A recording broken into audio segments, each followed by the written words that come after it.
chug, chug, chug, chug, chug, chug, chug, chug, chug,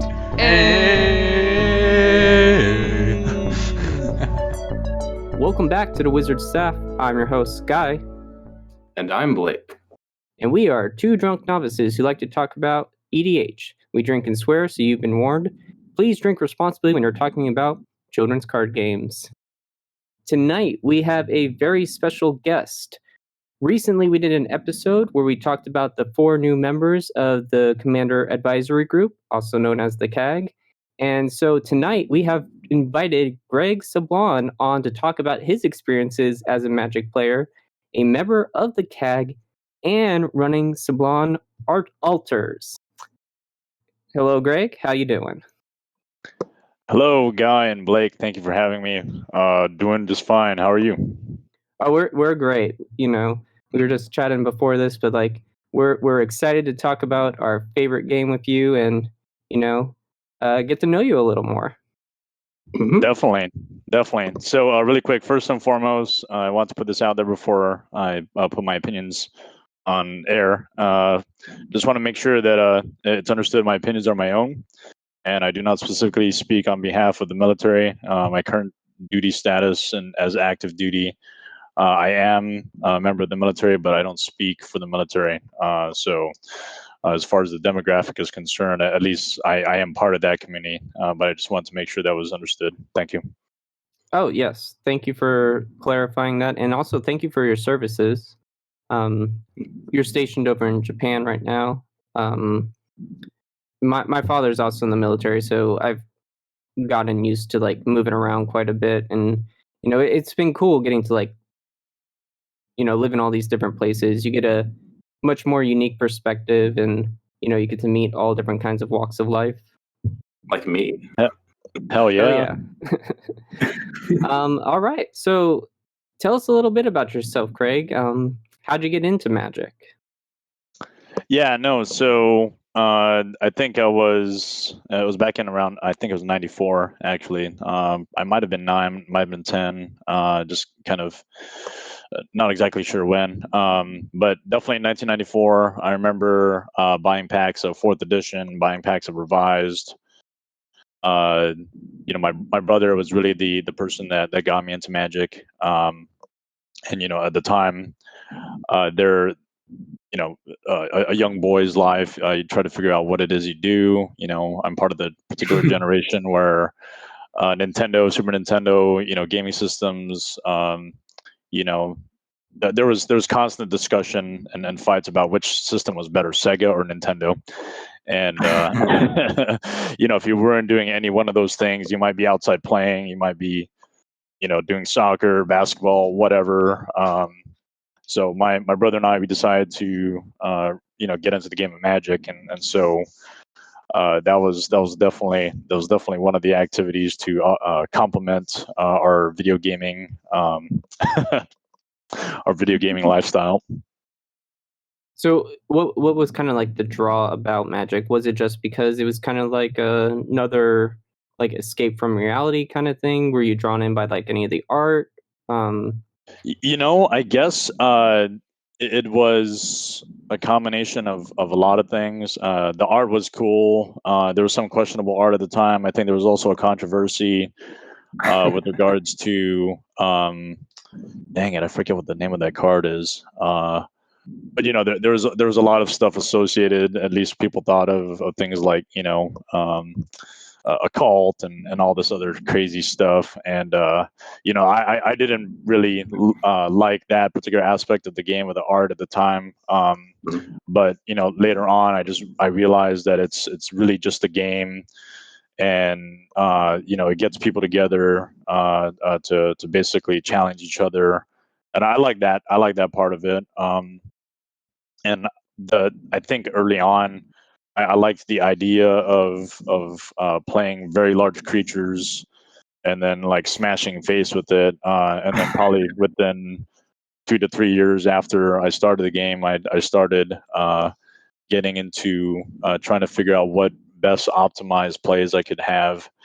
And I think I mentioned in the ntgcommander.net that it was great to tap Bazaar of Baghdad again when I got back into it. And so even at that time, I think it was 98 or so when I first owned a copy, and I freaking loved that card. And you know, I was playing. There was an article, I think it was on Inquest Gamer, and it was talking about Bazaar of Baghdad, and so I was reading into it, and it was playing Living Death, and I'm like, this is freaking awesome. You know, play a crap ton of creatures from the graveyard. It didn't mention anything about the card called Songs of the Damned, but I saw that card, and I'm like, hell yeah.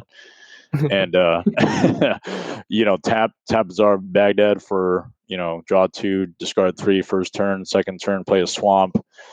You know, tap it again, put another 3 cards in the graveyard, and then essentially you have tap the swamp for black, play Songs of the Damned, and then Living Death, and get like, you know, 6 creatures in play. That was crazy.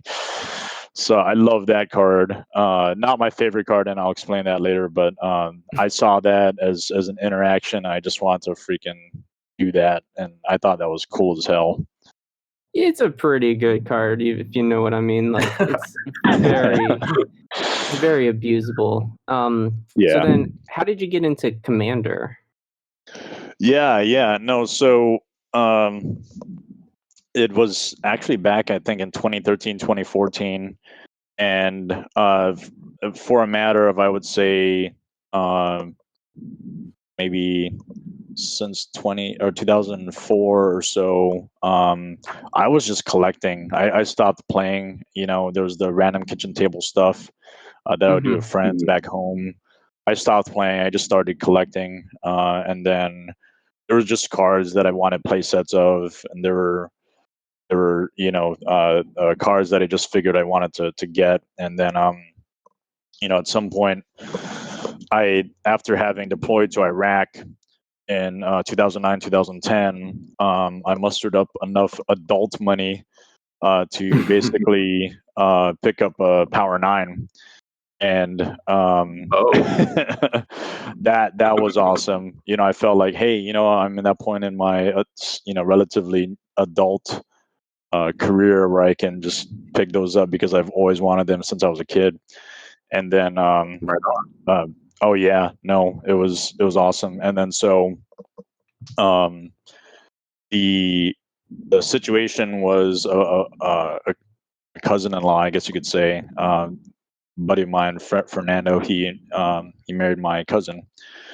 He he invited me to play this game, and I was like, this is cool, you know. So I had kind of messed around with the kitchen table like plays, and he eventually we got a chance to talk to one other person that was interested in playing EDH, because we were still playing kitchen table a little bit at that time, and his name was Ryan, and we hit it off. The three of us, we had a great time, just with the idea, and we never thought we could play with all these cards that we've had for the longest time, you know, just sitting around. I hadn't even played around with Legacy yet, and you know, lo and behold, when, you know, a few years later, I'm like, you know what, I can build Legacy if I wanted to. And so that kind of, you know, yeah, that kind of was the start, was basically knowing that the collection was there. And then, you know,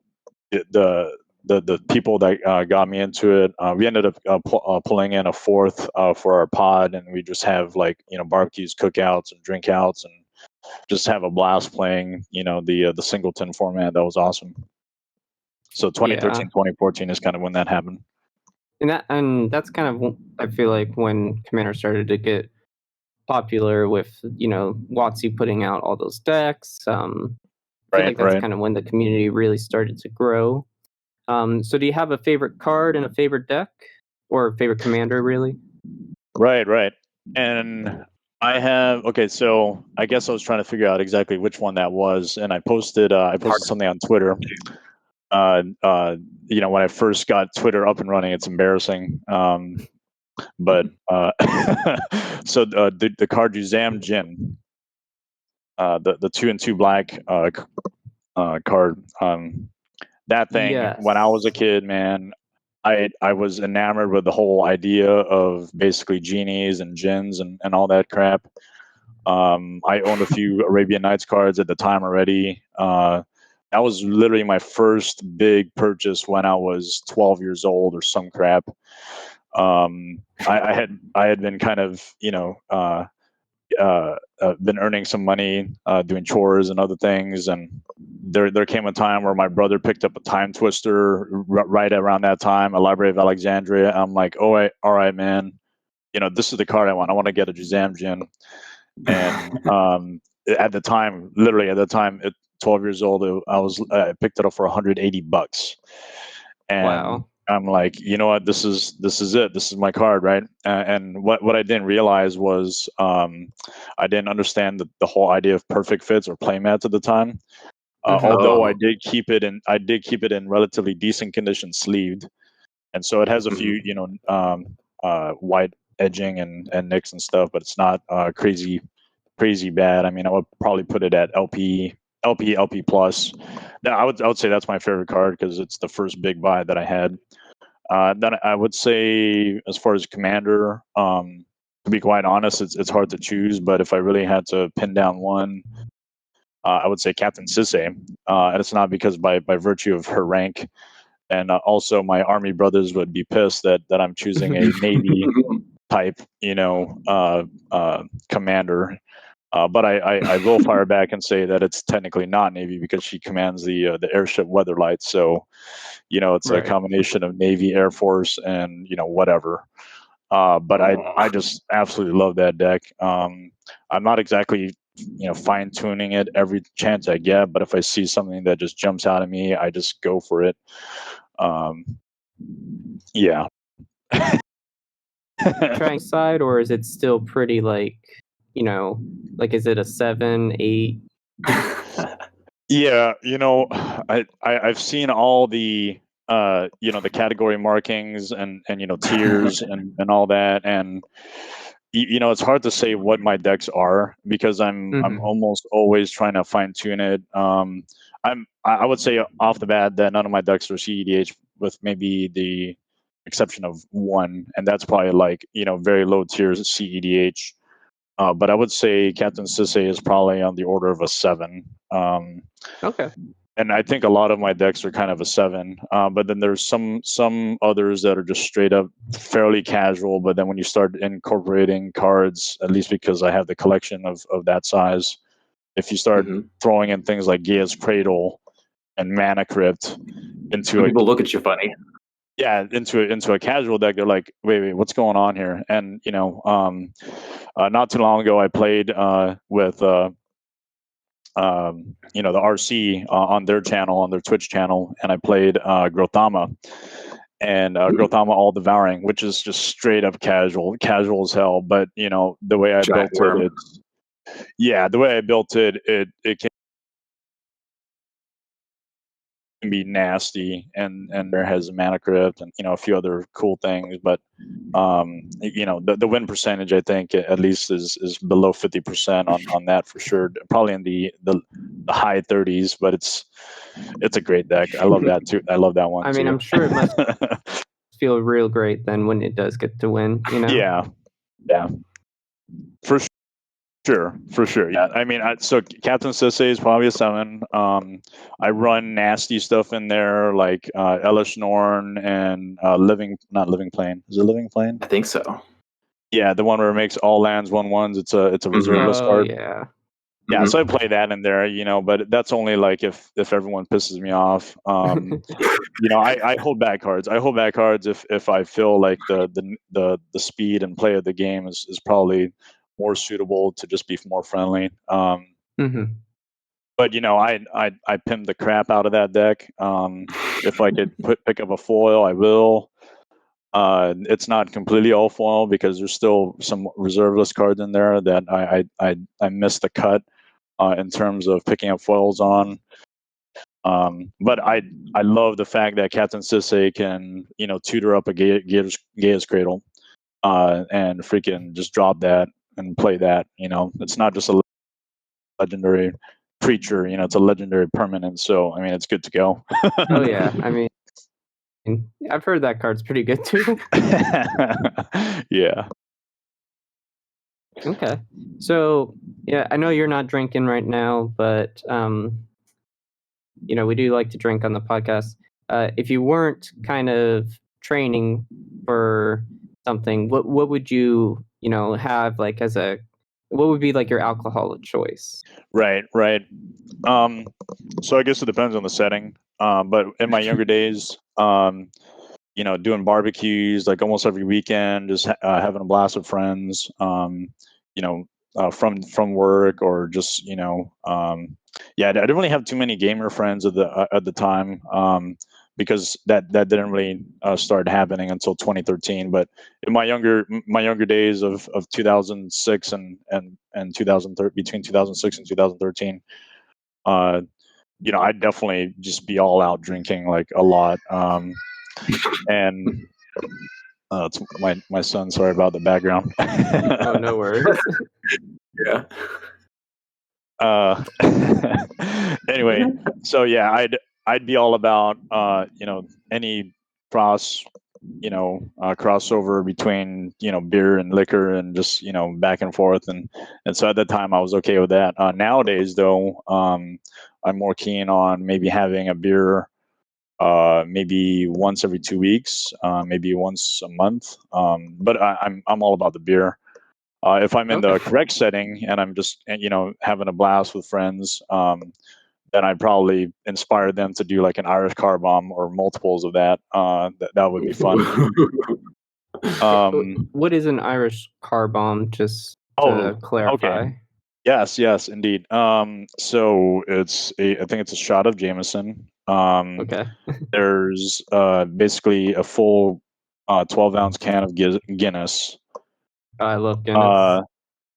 Oh crap! And I think that's it. Oh no! And then there's Bailey's Irish Cream. Okay, so those are the 3 primary ingredients. So okay, this actually sounds like my perfect drink, to be honest. Oh yeah. No, this is awesome. So how you do it is you place the big. I'm not sure if you had an Irish car bomb before, so I apologize if I'm insulting your intelligence. But I guess for everyone else's understanding, so you get this big mug of Guinness, right? It's full to the brim, and then you take you get a shot of Jameson, and then you throw some Bailey's Irish Cream in it, and then when you're ready to go with your friends, you challenge them to do the car bomb, and so you drop the you drop that combined shot of Irish Cream and Jameson. You drop that into the mug, and then you pound that thing within 3 seconds or something. The whole thing. So yeah, those were the times where I could just straight up go nuts. And I think with my fitness level at the time, it was definitely very, very appropriate with buddies. So now I kind of occasionally enjoy a beer with the wife and with friends, if I have friends over. I know COVID is kind of hampering a lot of that, but I think on a casual setting, if my wife and I just want to complement our Japanese style dinners, we might drink it with or we might eat and drink with a Kirin lager, or maybe some Chuhai. Chuhai is like a combination of your Japanese shochu, carbonated and with some type of flavor. So if you ever had something like sake, it's kind of like sake, but okay.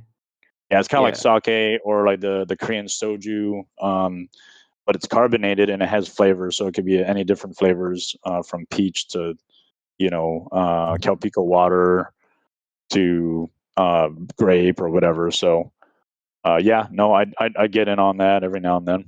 Nice. I actually have a bottle of soju right next to me. It's not what I'm drinking tonight though, but yeah. Gotcha. What are you drinking? Because you were telling me about your very interesting beer. Well, I didn't think it was that interesting. It's just like a oatmeal stout, by like Kinkasi Brewing Company. in Oregon, and I haven't had oatmeal in years, so I don't actually know if this tastes like oatmeal or Right on. But so you're training right now, Greg, and Blake and I are both runners. That's actually how we Nice. met. We were on cross country together, and we actually, like, on some of our cross country meets, we'd actually be playing like Yu-Gi-Oh off to the side when we weren't running. God. Hell That yeah. was like our introduction to card games. But if you're running or anything, has that ever like sparked a brilliant magic moment for you?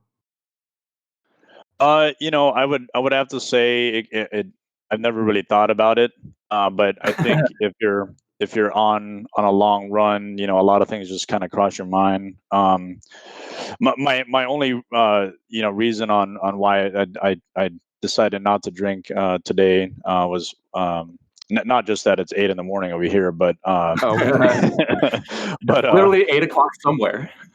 yeah, and it's not really just for that, but COVID last year, man, it really kind of started me to think, I was starting to think that my fitness level was going straight to hell. And so I'm a military guy. We have military fitness exams, things like that. Last year, there was an Army-wide announcement, at least for the current regulations and stuff, is that PT tests weren't going to be evaluated for record. And so, I'd been working out, doing, a little bit here and there, but I was never doing it enough. And so I noticed that my fitness level was languishing. And, this year I'm like, you know what, hell no. I noticed I started getting these really bad headaches, and other things. And I'm not comfortable wearing the clothes I was wearing. And so I'm like, you know what, I'm just going to get back into that fitness track and just start, kicking ass again. And Hell yeah. oh yeah, no, I mean, fitness is, as far as I'm concerned, it's varied over the years, but you guys are runners, so you've done any number of 0 to God knows how many miles. I mean, I've done a marathon in 2015, and I felt like I need to do another one again. It's one of those things where like you break the seal, right? If you do a marathon, or let's say you haven't done a marathon, right? Let's say you haven't done a marathon, but you're like, okay, I want to do a marathon. I want to do one. And then you go and do it, and you're like, that's freaking awesome. And then, people that haven't had that experience, they'll be like, man, how could you ever do that? But then after the fact, you just you actually want to do more, which is crazy. Exactly. So you cross you cross that threshold, and I'm like, you know what? I think it's about that time again. I'm not training for like a marathon right now. I'm just training for overall good fitness. And so that's kind of what's going on with me. But as far as anything magic wise, I would say, I haven't thought about it like that. But I know if I'm running a long distance or doing a workout, if it's something that's just open in my mind to think about, I might. So nothing really is sparked, but the occasional, I might, the thinking of maybe improving a deck or building a new set of commanders. That might definitely come up. Yeah.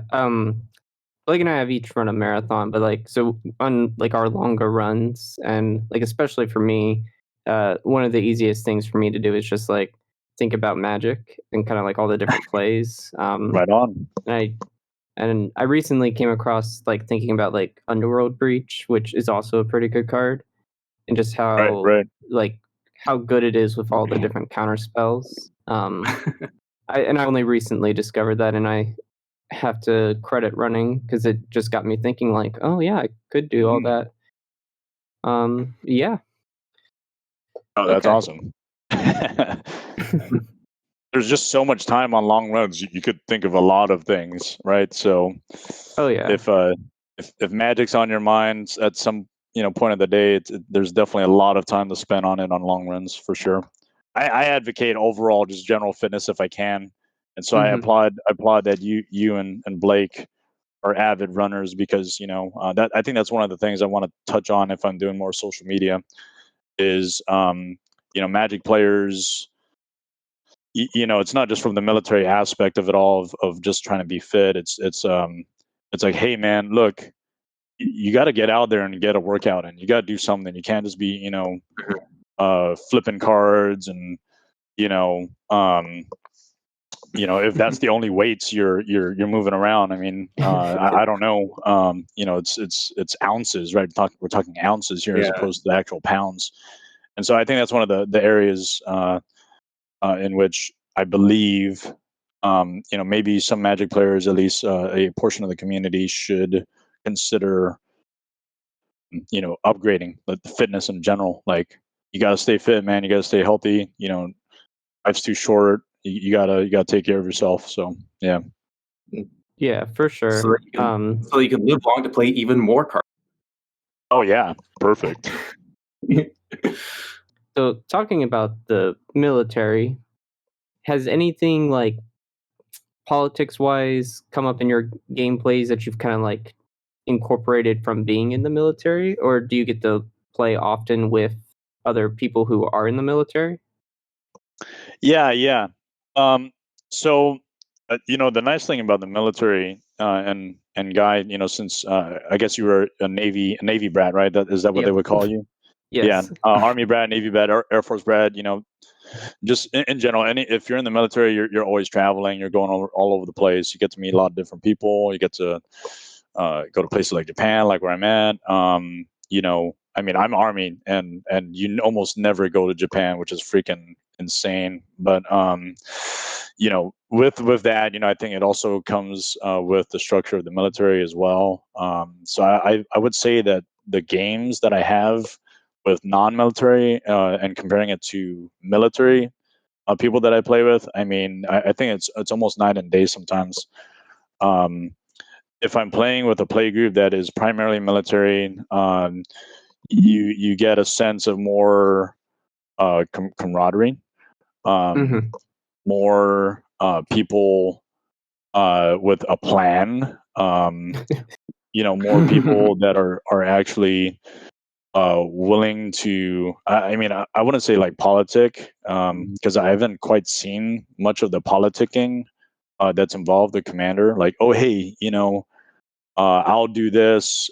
If you make a deal with me, I'll do this. It's more like, you know what, I'm just gonna do this.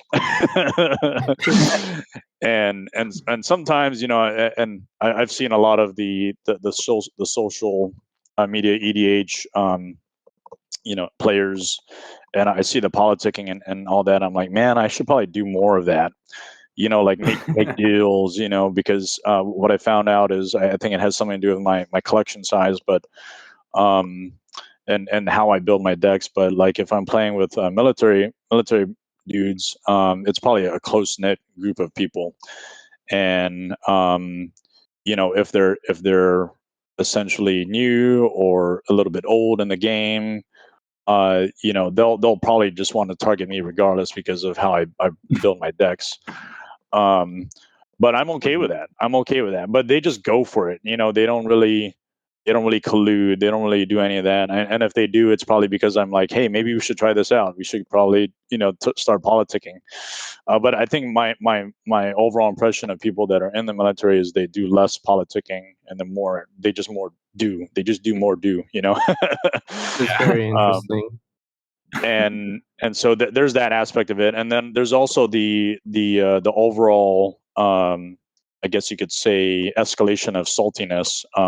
Military guys, they don't get salty, man. Like they don't get very salty, at least in my mind. It's like, hey, look, if you made a freaking crazy play, you got it, man. You're good. But I see a lot of childishness in people that don't have a certain structure, and so there's people out there that essentially they take saltiness to a different level, and that is not existent in the military crowd, in my opinion. So are you saying like things like Armageddon are totally cool? Like, if you play that, you're not going to get any salt for doing that? Well, you'll get salt, but you won't you won't get like a dude that freaking stands on the table or flips the table and says, you know what, F you, this, that, and whatever. or like I would play like I'd just go to an LGS, for example, and then I would play something like Bazaar of Baghdad, right? And they look at me and they're like, dude, what are you trying to do? I'm like, hey man, I got a collection. I want to play with my cards. I can't just let it sit in the binder. Is that not the point of playing the game, is to play your cards? Mm-hmm. And so they would look at me weird, and then they're like, okay, well, you can't play that. I'm like, bro, this is where it's at, and if it ever escalated to like, look, let me just play the effing game, leave me the F alone, then I would say that. But I've never gotten that from like military folks. It's like, hey, if you built a deck and it's great. If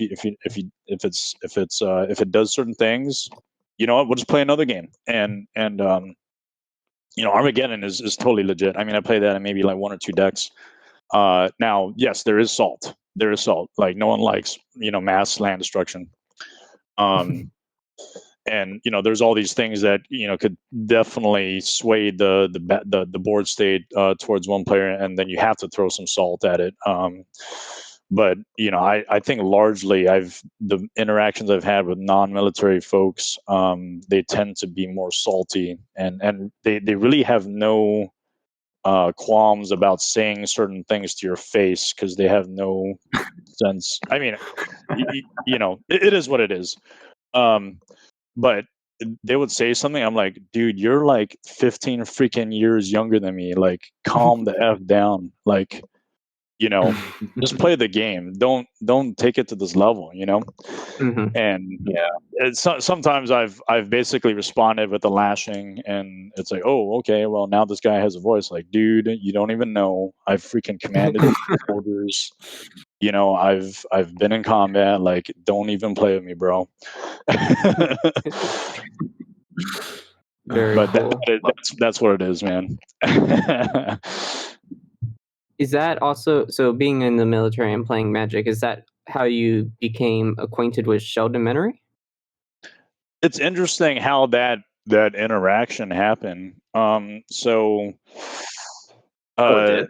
yeah, no. So in, I think it was 2018 or so, 2018, when I was teaching at West Point, the one of the fellow instructors I had, he was he's a level 3 judge now, but in basically the heyday of Magic and Pro Tours and judging and all that, they actually had a level 4 Magic or Magic judge, and he was one of those guys. And so he actually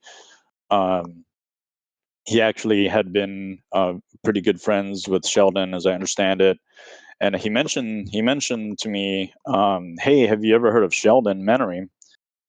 And I apologize, because EDH has been for a while, been out there for a while. And no offense to Sheldon, but I didn't know that he was basically the creator of EDH.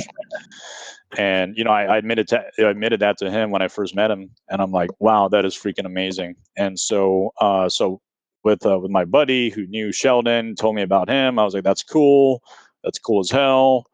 2019 rolled around, and my wife and I and my sister-in-law, we were basically gearing up for running a Star City Games booth where we featured our alters. And so we had a booth out there, which is awesome. And we got one of those, I think one of the specials for signing up if you're a vendor, where you can participate in the after hours, what is it? Party, the after hours party, or after party, whatever. And so I saw Sheldon there because my buddy told me how he looked like, and then I did some research because I was very interested in the possibility of meeting him. And I saw Sheldon, and I introduced myself, and I'm like, hey, sir, I'm a fan of yours. I didn't know that you were basically the godfather of the game. And we actually hit it off that night. It was awesome. We threw back a few beers. We were doing drafts. I think it was War of the Spark. They had this cool thing where if you signed up, with discretion, obviously, you picked up a draft box, pulled packs, kept your packs, and it was all basically free, right? I mean, you pay into this obviously, but it becomes free at the end of the day when you think about it, because of the the gaming and just having fun and all that. And so I got to talking to him. I talked to a bunch of the folks at SCG, talked to other fellow artists that were there. We hit it off. Sheldon started talking about his background being a retired Air Force guy. I was like, that's freaking awesome. I never thought that military folk would have, the amount of available time to dedicate to certain things. And it just comes down to prioritization. And I was enamored with the idea that he was that guy. And, we definitely hit it off. And so, that's how I came to meet up with Sheldon back in 2019. Very cool. It's a small world after all. One more question before we kind of like dig a little more into the CAG, but can you talk a little about your play philosophy? Are you a Timmy, a Johnny, or a Spike? Yep. So I mentioned a little bit earlier before the recording started, but yeah, I had to go back and figure out what it was that I was, and it's interesting kind of how probably when I first saw that article, I think the article was first published in 2006, and then I didn't decide to kind of keep it in the back of my mind until probably about 3 years ago, because I thought it was always an interesting thing to talk about it at a certain point. But you have the flavor of Johnny, Timmy, and Spike, and you have the subgroups and all that. And I kind of feel like I'm a hybrid of all of them. A hybrid being subgroup combo player for Johnny, subgroup social gamer for Timmy, and subgroup tuner for Spike. And I don't know how you can basically quantify that into one particular hybrid name, but I think I fill in on with respect to those different types of subgroups. But I think if I really had to pin it down, I'm probably more of a Johnny combo player than the others. I love the social aspect of gaming. Like if as far as the Timmy side is concerned, I love the social aspect of gaming. They talk about what the social aspect or social gamer is, and part of it is basically getting people together, trying to get groups together to do certain things. I've been an advocate for the webcam gaming. As soon as COVID happened, I'm like, look, I saw this meme, Jurassic Park meme with Jeff Goldblum that says, life has a way, right? So EDH is, if it becomes, if it becomes life for you, life has a way. You can play EDH anywhere, with anyone at any time, and I thought that was freaking awesome. So I'm always advocating for some type of social aspect of it.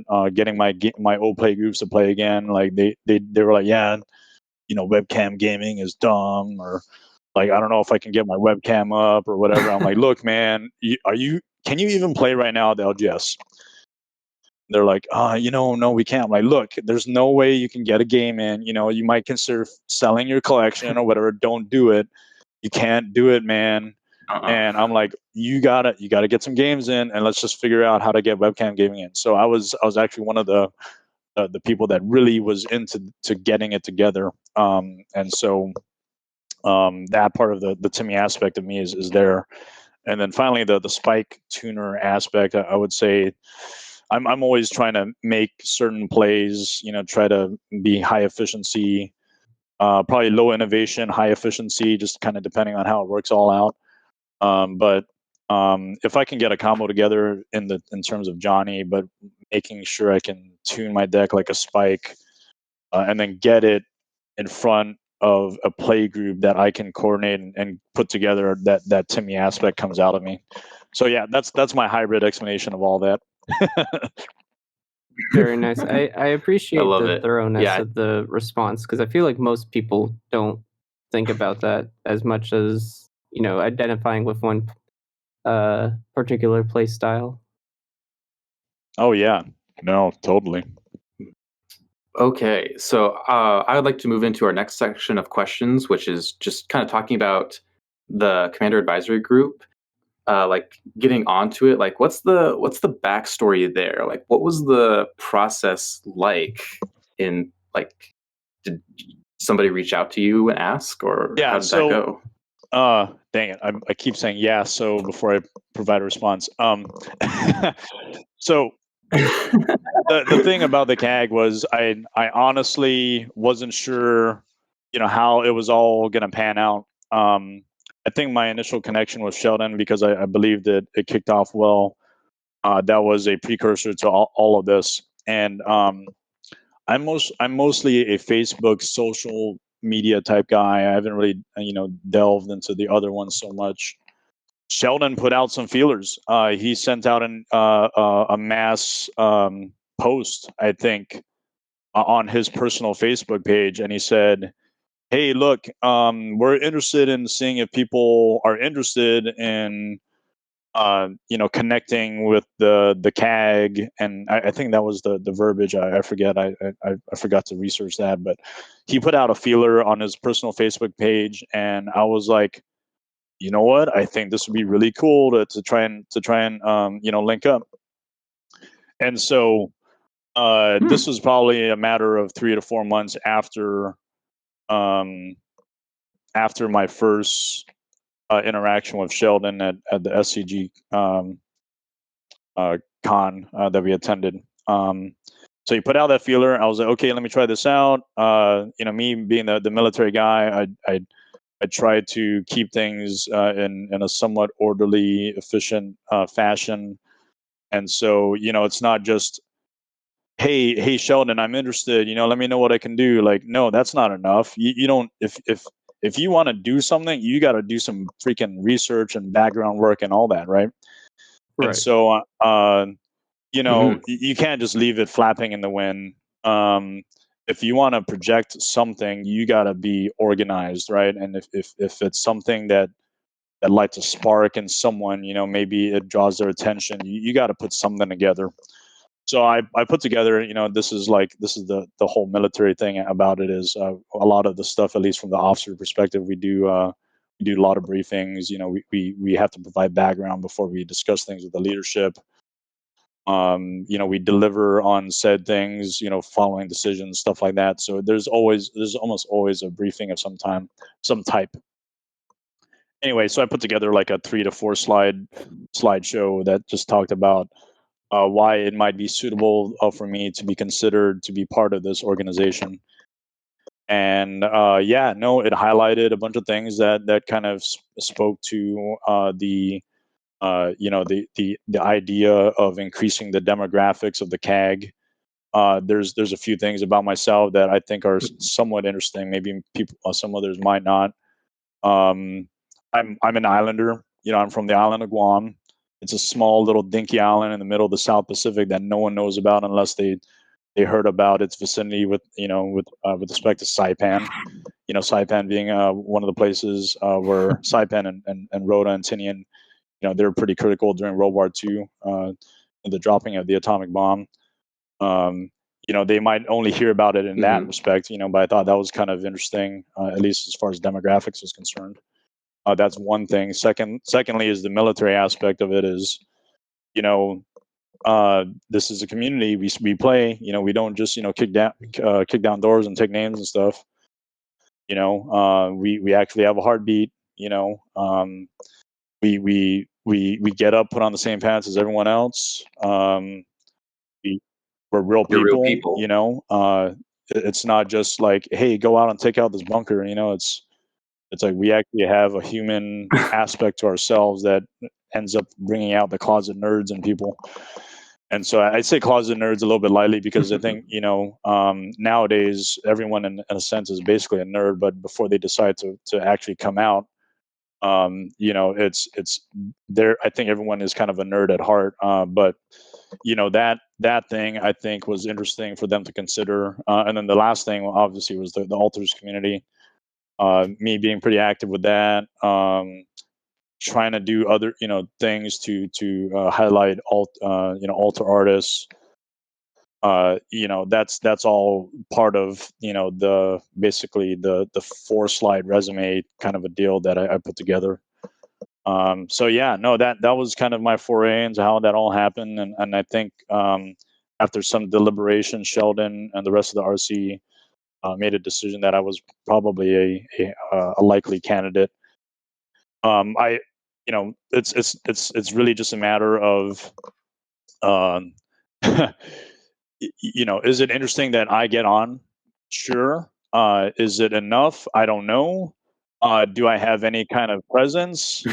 Why Sablan? Why Greg Sablan? Why does he have to be part of this? He's kind of a no one. It's like whatever.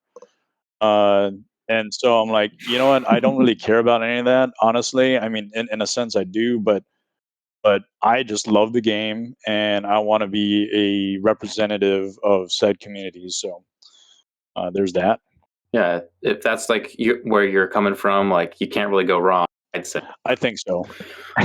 So now that you're,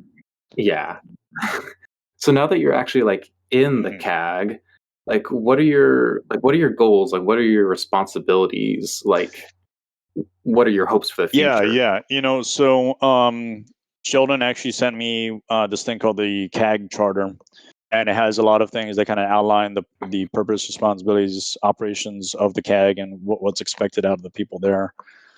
There's basically certain things that can be openly discussed, and some things that can't, for various reasons.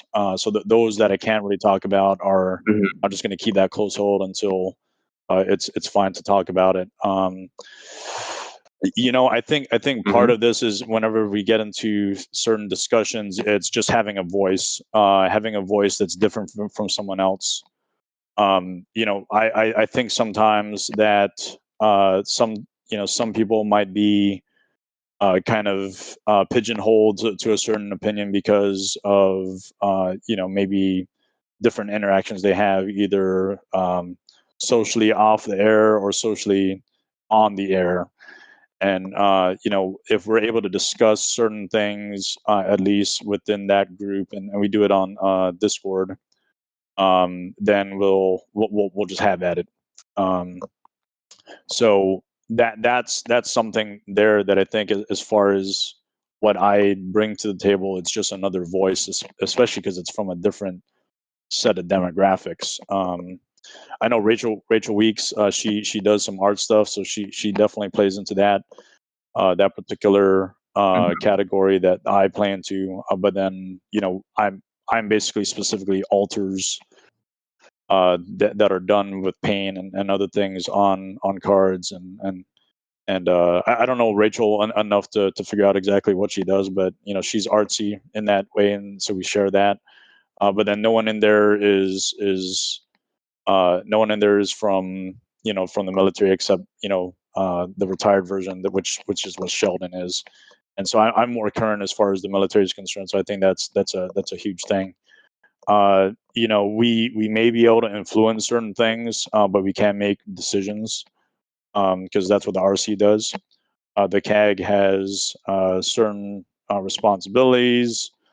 We can't use insider information for any kind of financial gain. That's just one example. So if the RC is looking at getting or unbanning something, it would make sense for the people that are in the CAG not to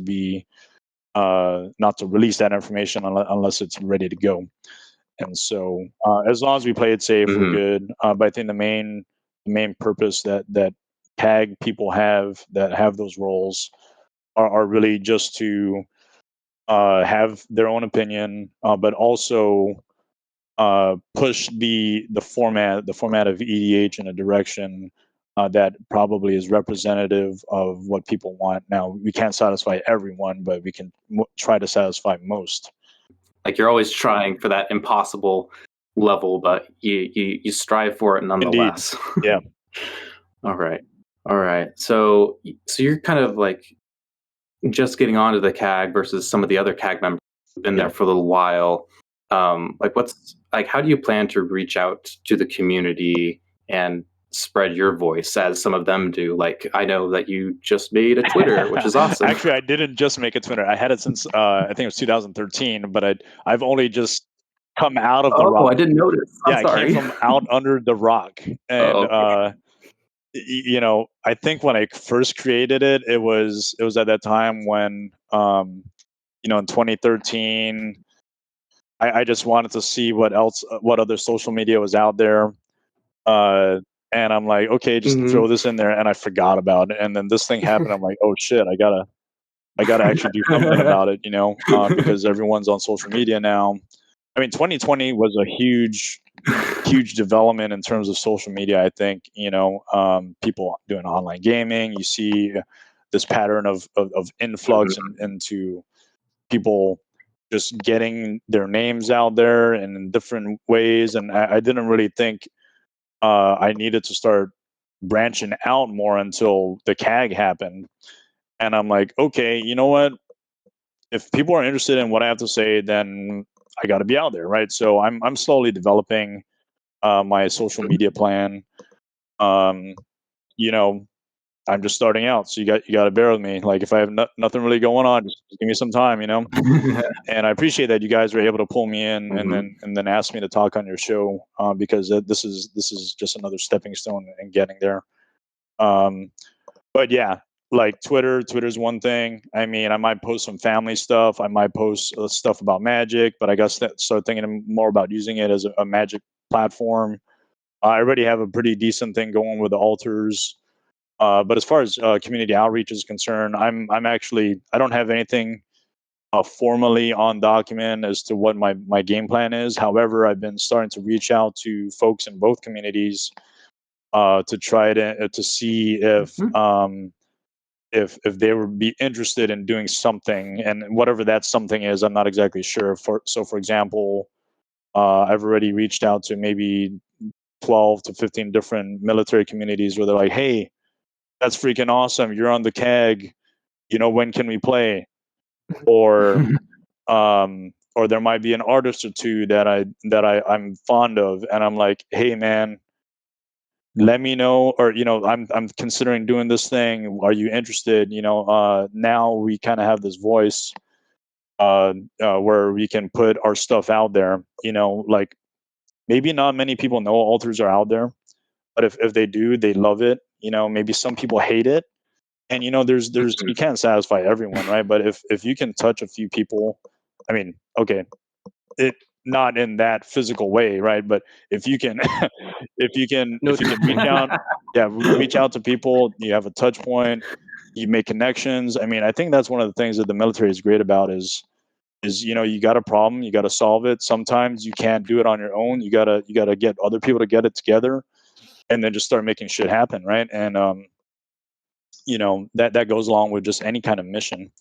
And so when I think that's one of the good things that I'm able to try to do is if I can't start reaching out social media wise in the larger expanse of it all, I can start small but still maintain a good personal connection with people, and then try to expand it more. So it's evolving. I won't lie, it's slow. I got my own job too, of being in the military. I'm still active duty. I got a few more years left before I quote unquote retire, whatever that is. And I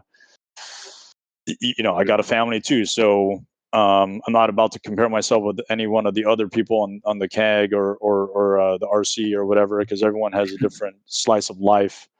But just bear with me. I'll try to do what I can. And you know what? If you don't like what I put down, you could just unfollow.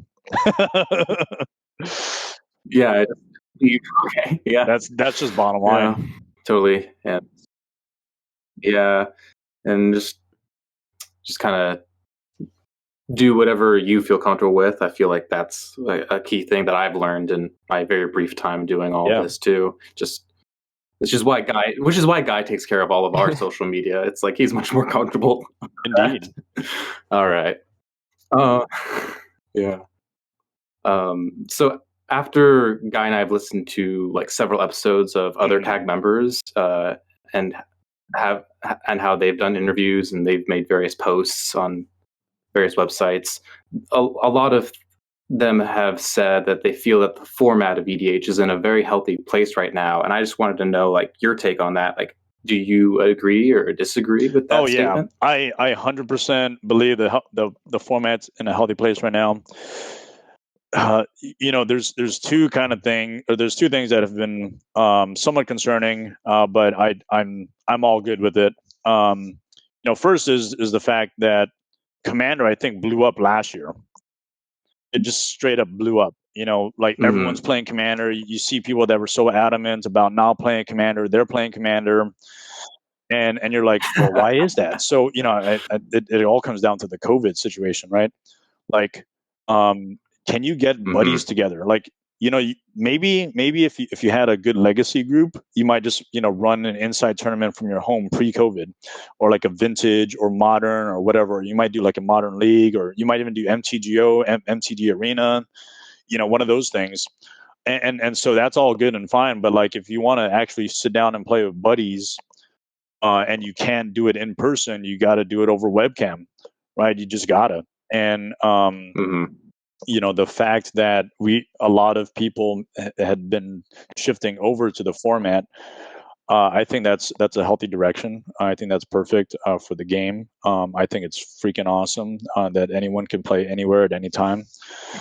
As long as you coordinate it with buddies and stuff. I mean, I got friends that I play groups that span the New York, Washington, Midwest, just wherever. And then I got buddies on Guam that I play with. Now that I'm connected to the CAG, I can play with more people.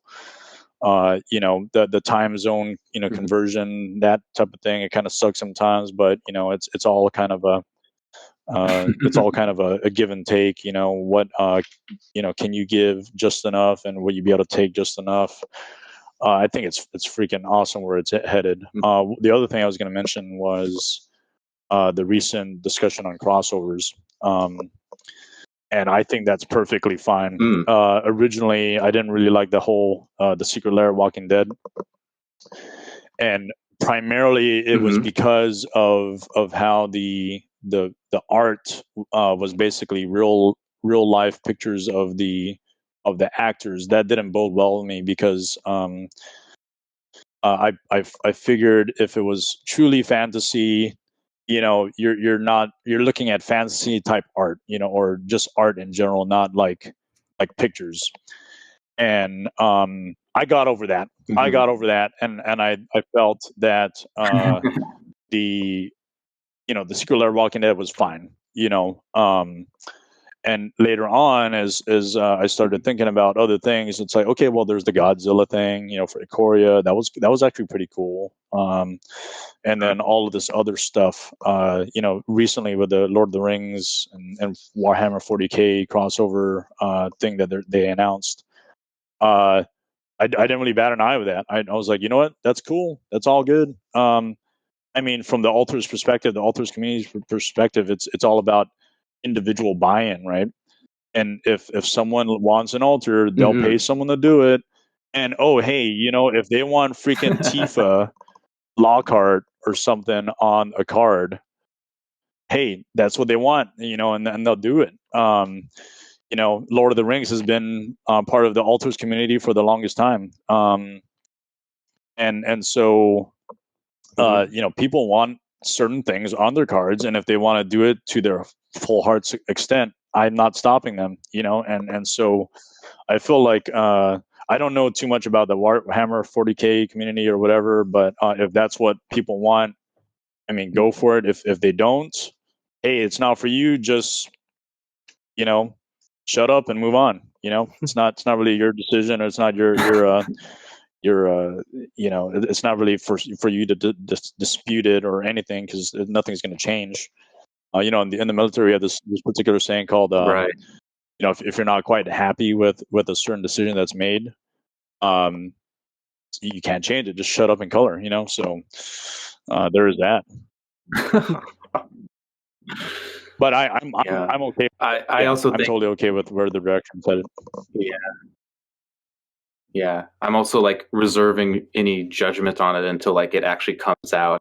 Because right now everyone's kind of like speculating on like, well, what's this actually going to look like? And we don't fully know. So I'm kind of hesitant to make any sort of judgment calls at this time anyway. Yeah. So yeah, thanks for touching on that. Because I know that's a recent touchy point lately. Yeah. And personally, and so maybe to ask it. Sorry, but like personally, I mean, my only issue now, I guess, with like the secret layer was just like the execution of it, of how, you know, not everyone was able to get it, and it was kind of like these cards that could be only available at this time. And there is the promise that they'll be reprinted one day, maybe if there's the demand, but you know, it's just kind of like a feel bad if you're not able to get it at that time.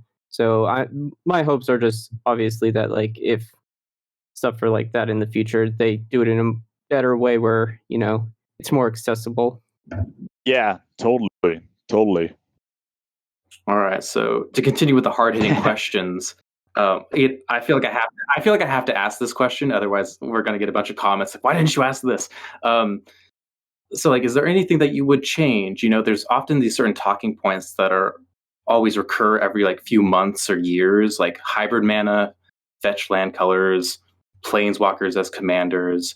Do you have any thoughts or opinions on like, is there anything you would want to change? You know, I looked at that question that you guys provided, and honestly, it was really hard for me to digest it because I honestly could not think of anything that I would want changed.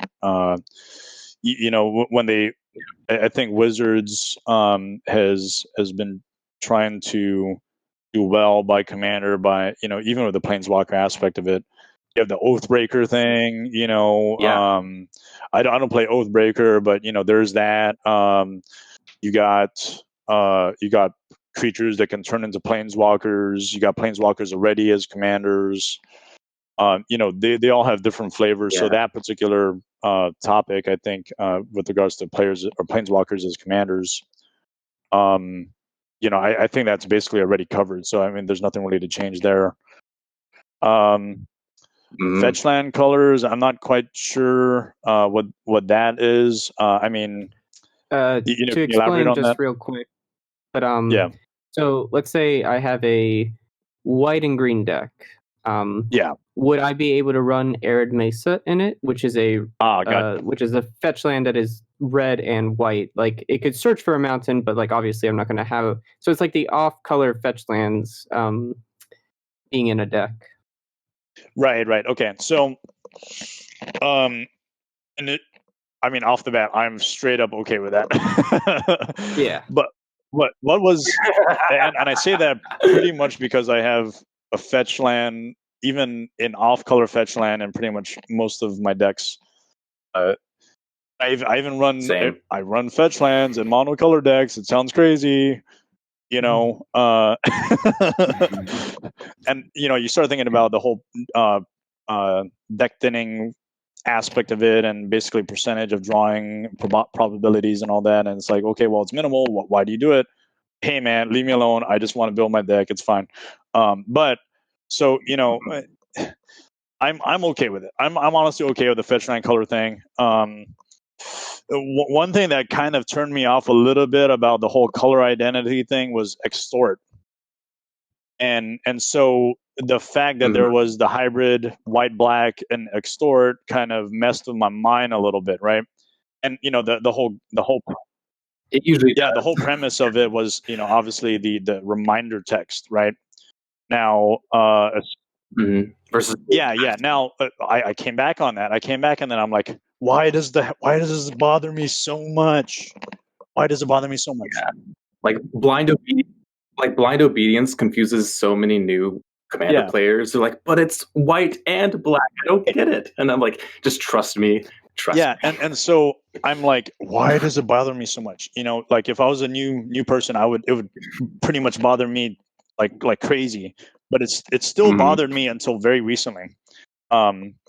And I say this because I'm like, okay, I want to analyze what the heck this is talking about here, right? Why is it that it's not considered part of the color identity? and it goes down to the what it is, the brass and text. It's reminder text, right? So I only realized this, and accepted it because of the change in wording for mill, right? And I think it was 2021 or 2020, whichever the core set was, where they introduced mill as the actual mechanic. Now, people would say mill all day, like, I'm just going to mill your library. It's like, okay, it's understood. But then, Wizards made sure that the mechanic was explicitly stated.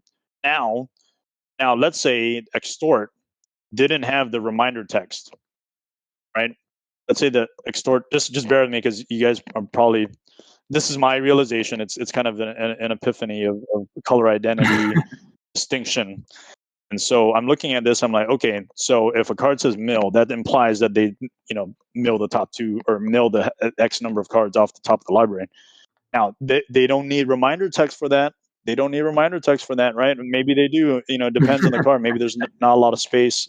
It's like one of those like weird vanilla cards where they just need to throw reminder text in just for the hell of it.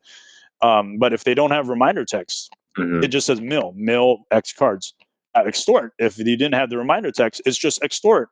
Done deal, right? So I basically went and thought about it like that. I'm like, you know what? It's all good. You don't have to change nothing. Just think about it in that way. Like, you don't need someone to explain mill to you. And technically, at least if this continues in the future, for things like extort again, you don't need reminder text anymore. So why fret about it? And that's my opinion. I never heard that one before. That's a perspective I'd never heard before. Indeed. Hey, I guess that's why there's a different take on the CAG. So I guess I'm doing something. Yeah. Yeah. All right. This next question, I feel like we already know the answer because you said that you think the format's in a healthy place and you wouldn't change many things. But I have to ask anyways. If there was anything that you would like, is there any card that you would advocate for banning or unbanning? Indeed. Actually, there are. I mean, I looked over the Commander ban list again, and I kind of forgot that there's some of these cards that are out there. But there were some cards that I have a personal affinity for, and nothing for financial gain, of course, of whether or not any of these get unbanned or whatever, because that's all right there in the air. But I actually, there's two cards that I'm like, okay, well, are they really that powerful?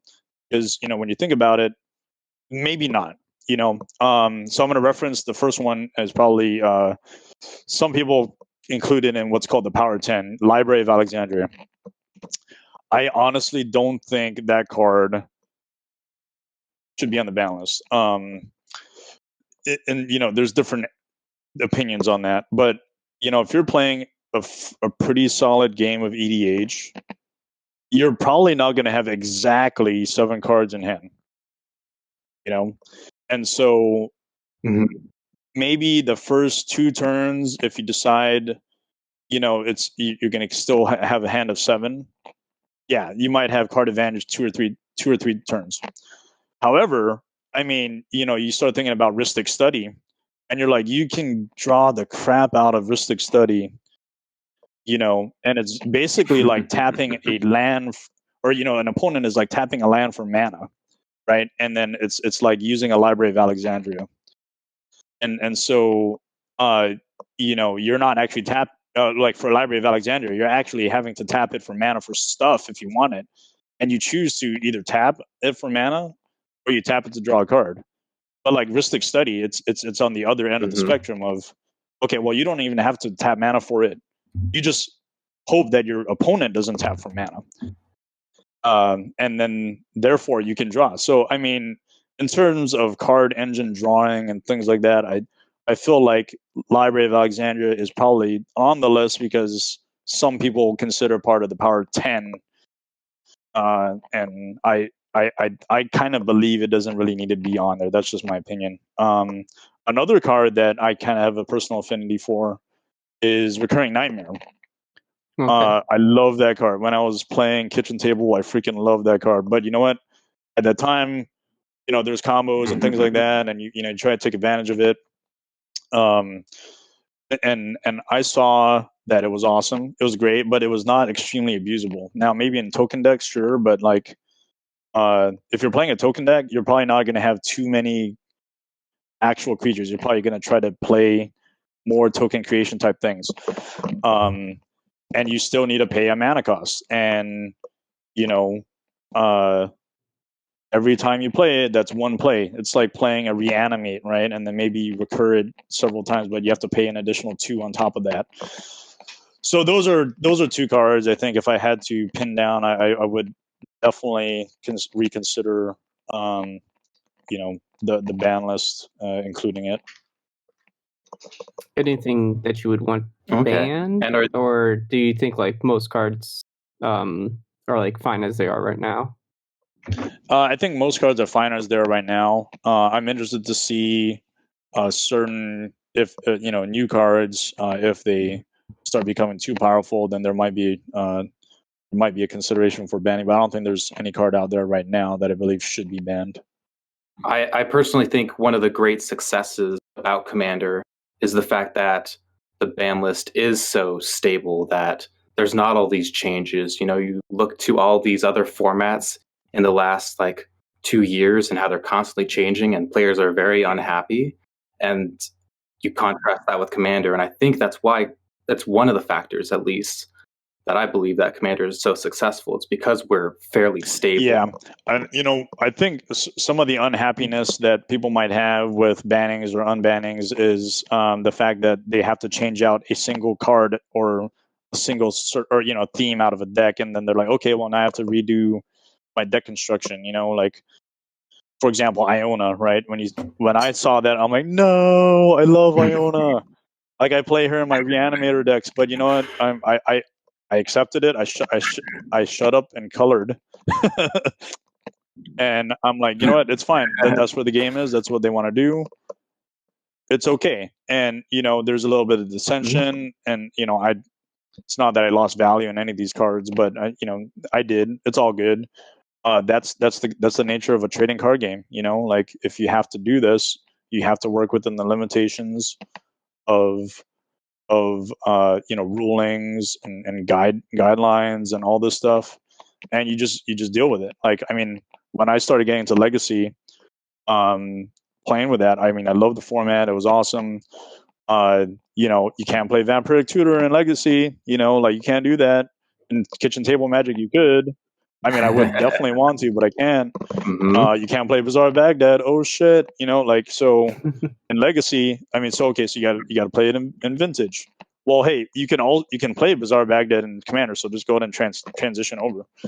And so I'm okay with everything. I don't want to sound like a conformist per se, but it's the fact of the matter of is it really too powerful? If it is, then let's look at it. Let's put it on the table. If it's not, let's consider unbanning it and then go from there. Again, I can't make any decisions like that, but being part of the CAG, but I can at least help influence some process in that thinking. Right. So kind of going off of that, I'd like to ask this next question, which you may or may not be able to answer. But like, have you had any CAG meetings yet, or any meetings with the RC? If you have, like, what are they like? Right. Yeah. So I mean, the CAG, right? They're a group of people.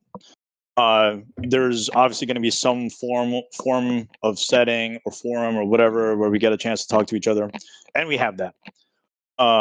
Now, when it comes to specific things that are talked about, I can't talk about it there because I need their consent. If it is something that I think Sheldon and the RC will say, hey, it's okay to talk about this openly, then that's my trigger to say it's okay. Now the thing about social media is it's at your fingertips. Whatever's going on with WotC and announcements and other things, if you have any sort of play or role in talking about that from your own personal perspective, you can. Whether or not that is actually tied to a meeting with the CAG or not, no one will know. But I just say for the public in general, be mindful that we still have opinions of our own, and and whatever happens with the CAG, it can be discussed openly until there's some consent involved. But I would say, as far as meetings are concerned, there's I think Sheldon has planned having meetings that are actually with a certain date attached to it. And we're working through this process. I'm working through this process of figuring out when those meetings are and other things. But we basically have a general discussion if we decide to participate, and that happens at whatever convenient times you can get on. So that's the most I could talk about it, I think, right now. Right. Yeah. Because at least from a player perspective, I know that the RC comes out with their quarterly announcements. So I know that I imagine that you all meet up at least like 4 times a year. Okay. Yeah, frequency-wise, right. I'm not exactly sure.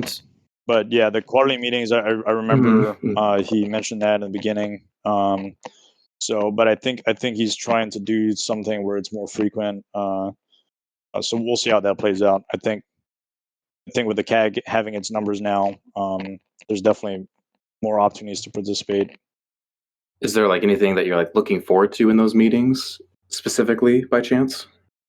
Specifically in the meetings, I guess I'd be, if anything, I'd like that maybe my opinion is just as valued as the next person. And so, me being the new guy, with not much of a social media following, you might look at it as like, well, okay, you got Greg over here. What is he bringing to the table, right? And so, if you're in a group where you're kind of not as big as the other people, it's human nature, right? What will it take for a person to be truly valued for their opinion?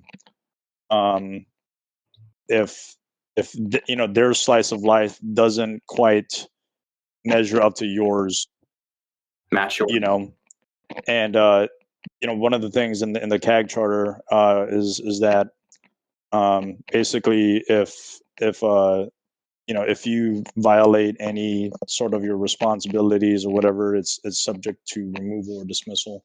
I think there's been some members in the past that were part of the CAG and they're no longer part of the CAG. I would like to just maintain, be out there. I want to be helpful. I don't want to be a hindrance. I look forward to basically equal, or maybe not equal, but at least some amount of value that's placed on my opinion than originally maybe expected out of me. So that's what I hope for mostly right now. Okay. Well, thank you very much for that. For our last section, we're just going to kind of move into a little about the Alters community, because I know that you play a pretty big role in that. How did you get into the altering community? Back in I think it was 2016, I just finished grad school, or I started to finish grad school, and my wife, she was going to culinary school at the time, and she had just finished that. And there was this period of time before we permanently changed stations, and my wife she looked at me playing some Magic. I was just play testing some decks, just doing draws and stuff. And then she saw that I had a card that was painted on, and I'm like, yeah, no, I paid someone $15 to do what's called a border extension, and yeah, this is what it is. And she's like, okay, so you paid someone $15 to paint on your cards. And I'm like, yeah. When you put it like that, it actually does sound kind of ridiculous. Like you're paying someone to ruin your cards? Yeah. It's damaged now. But, yeah, and there's that's the other spectrum of people trying to figure out if they decide they like alters or not, right? Because it's damaged. so she asked me that question. I'm like, yeah, no, this, and that, and whatever. And I have like 2 cards from people. And she's like, you know what? I think I could do something like this. And so this is 2016. I would say spring 2016. My wife was like, hey, let me give it a shot. Let me see what I can do with it. And not long after, she did like a set of basic lands, because I said, hey, look, we don't want to ruin real expensive cards off the bat. If you want to practice, just practice on basic lands. She turned up a good set of 5 basic lands that looked pretty decent at the time. And I'm like, this could be something. This could be something interesting. And so I reached out to the local Austin community where we're at, Austin, Texas. And I was like, hey, would you want to try to sell some of this stuff? And she's like, yeah, sure. Because it was during that time where she just finished school and she was out of work. And so we were just about ready to leave Austin, and so we put that out there. Seemed relatively well received. We received some local clients and all that, and then we started up the page, and that all just kind of stemmed from there. So that was how that happened. My sister-in-law, though, she didn't start coming on until 2017. You would probably see that the evolution of their art styles and how they've improved over time has definitely increased since 2016. But that's how it all started. I mean, Wow. the work that they do like currently is like phenomenal. I think I said this before, but I like consider the altars on your page to kind of be like the gold standard. Like they're clean, they look very nice. Like, yeah, definitely something to aspire to do. But out of this, has your wife had any interest in playing the game at all, or is she now just kind of like, I just like the paint? What I've told my wife and her sister is one of the things that is helpful in painting, just in general, like, is understanding the game. And so they've tried to play the game. It's not like I've been forcing it down their throats or anything, but like, hey, look, it might be a good idea to try and understand the game and how to play it, because it's if you want to connect with clients and you want to understand why they're thinking about putting an image on their card, and if that makes sense, then you could actually stay ahead of expectations. And to be honest, neither of them actually play the game, and so if I do bring up the idea, it's actually only on special events where it makes the possibility of playing it is higher, because it's something of value to me. Say, for example, my birthday or like Father's Day or something like that. It's like, oh, hey, Greg's got this thing going on. He basically is going to get whatever he wants. So we might expect it. And so sometimes I try to oblige them to play. My sister-in-law doesn't live with us, but when she did visit with us one time, I asked her to do that, and it was over drinks and liquor and all that, and she got tired, and so that's her excuse. But whatever. But yeah, I'd say I mean, maybe one day they might come into it, but yeah. Cool. So then what is like your role in like the page itself, since you don't do the altars? It's mainly your wife and her sister, right? My role specifically is being the go-between or the middle guy. I manage every aspect of their social media, Instagram, Facebook, now Twitter. I'm pushing to get them to do stuff on Twitch, maybe even YouTube, because that particular business aspect of it all is extremely daunting on them if they were to take it on. So the stress of it all is relieved by that. So that's the primary thing, is social handling of their stuff.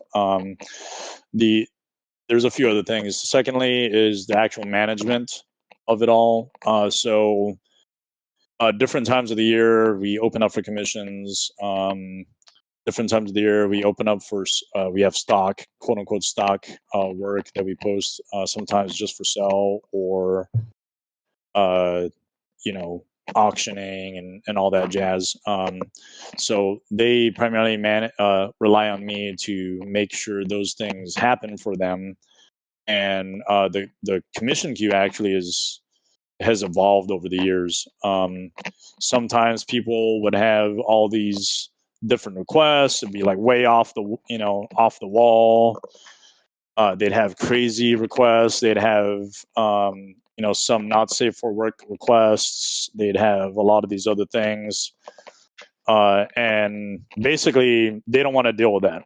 I mean, they can, and I'll ask them to eventually, like if it comes to, because there's a different aspect to talking to a manager versus an artist.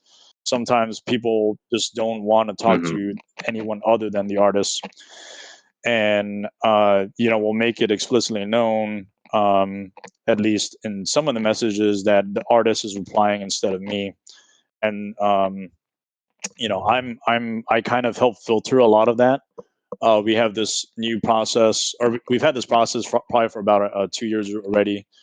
But if I wanted to, if someone wanted to request a commission, they just have to go in order of receipt, right? So we have this tracking mechanism on Google Forms that we use, where it's like, an order of submission, order of receipt. This is how we process it. You answer a bunch of questions.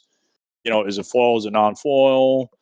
How much are you willing to spend? What kind of reference images do you want to look at? Can we credit the original artist? All this stuff. There's an acknowledgement at the bottom that says, hey, look, if the alter does cost more money because the artist spent more time on it, you need to know that you may have to pay more than what it was originally quoted for, et cetera, et cetera. There's a lot of those things. So I try to thrive on efficiency and organization. And so this actually makes the whole process infinitely faster. And they didn't, if they were to try to figure that out, they wouldn't. And, the business would probably stagnate. And so with all of that, we got high volume requests whenever our commission windows open up. Like this past round, we had probably about 50 commission requests, and I was very specific in the timing windows. And then you're thinking like, okay, well, Greg has a job, he has all these other different things, but how can he filter through all these requests? You got astronomical things that are being asked for. And sometimes they're simple in nature because we have loyal clients, and that's all good. But then when you have to personally filter through 50 different people or 50 different requests, how do you do that in a very efficient and effective way in a matter of 10 days? And it varies, the bandwidth of people doing certain things. They just don't have it. My artists don't have that, and that's why I'm there. And I manage them with that respect. And I hope people who do consider commissions in the future, they just understand that they're not the only ones. They're not the single most important person in the world at the time by us. You got to process. You just got to deal with it, man. But we're fairly responsive because of this system I have going. That's awesome. I am a part of the altering community, as I've kind of mentioned before, and that's definitely a great kind of other side of the perspective that I feel like not a lot of people get to hear. Just because, people will, send message requests and they won't understand oh, but why does it cost this much money? It really shouldn't be that hard. Right. But yeah, and so thank you for kind of clearing up a lot of that information. I hope people in the future can, be a little more understanding. But yeah, Do you have any favorite alters that your wife or sister has done? Let's see. There's quite a bit, honestly. I think some of the early work that Michiko, my wife, she did, I'm still very much a fan of. Sometimes people wonder what my top 10 are, and I can only maybe list a few that really stood out to me because they were at least very impactful at the time. And my artists just continue to churn out some awesome work, so it's hard to really keep the list up to date. But there was one that is kind of really near and dear to my heart. My wife did an alter using the reference image of Lulu from Final Fantasy X. Not sure if you guys saw that on the page, but Lulu from FF10. If anyone knows what that game is or whatever. She's this mage. She's this mage, sexy looking. Oh, she's cute. I'm looking. Oh yeah, Lulu from FF10. She's awesome. Her character in the story is kind of quiet and dark. Some of her garb that she wears is indicative of that. And in the game, there's a particular instance where you have to get, like in any of the Final Fantasy games, there's usually a quest to get their ultimate weapons. Each of the characters their ultimate weapons. And in the game, one of her, or the weapon that you need to get, you have to dodge a lightning bolt for like 212 consecutive times without getting hit by this lightning bolt. And I thought that was just a cool thing to consider placing on Snapcaster Mage. In the particular altar she had Lulu, and then there was kind of like a sparkling type, effect, like electrical effect that was emanating from her hand. And then below it was Lulu's basically familiar. The little Moogle toy. It looks like a bear with bat wings and like this little red puff ball on top of its head. Anyway, that was placed on on a Snapcaster Mage, and I thought it was just freaking phenomenal because she was able to replicate the facial, features of the character herself almost perfectly on the card. And the details with the buckles and straps and I don't know what kind of, it's very detailed costume. It's a very detailed costume. So she was able to try her best at replicating that, and I was extremely pleased. When we first sold it, it actually ended up going to a friend of mine, and then in a matter of basically 2 or 3 years, this altar had exchanged hands maybe at least once or twice over. And then when the owner decided he didn't want it anymore, I'm like, okay, hell no, this isn't just gonna go to anyone.